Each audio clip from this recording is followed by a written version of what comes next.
God ordered the destruction of entire civilizations. And we're going to give you the bloodline reason why, so we understand now why God did what he did. Yep.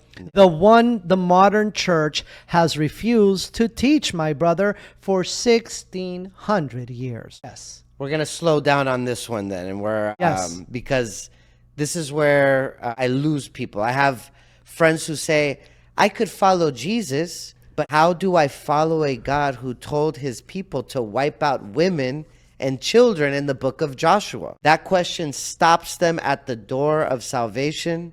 They say something like, God's ways are higher than our ways. That's the usual response, right? That's not an answer. That's a deflection, right? Yes. Let's go through this one slow, which is actually happening in the Old Testament conquest. So, and we've talked about this before because we've had Gary Wayne on the podcast. We've had L.A. Marzulli, and we've talked about Genesis 6, right? But it really does go back to Genesis 6. And we have to mention it today. Not that we want to be redundant, okay? But we need to mention it for you to understand.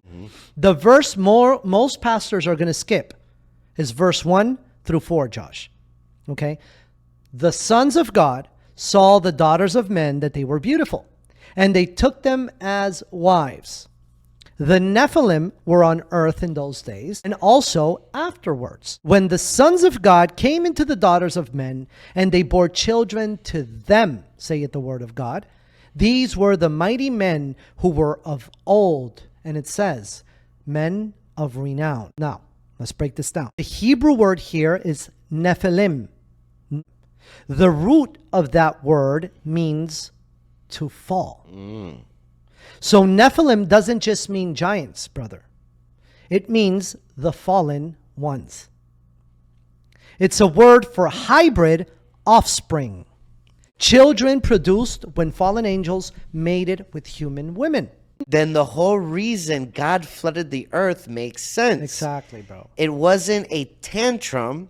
It was triage. God wasn't angry at humanity in general. He was protecting the human bloodline that had been corrupted by something it was never meant to mix with. Talk to us about what happens next here. Yeah, so that's the absolute truth, right? Like God flooded the earth, not because he's a crazy God that is evil and wants to do away with humanity.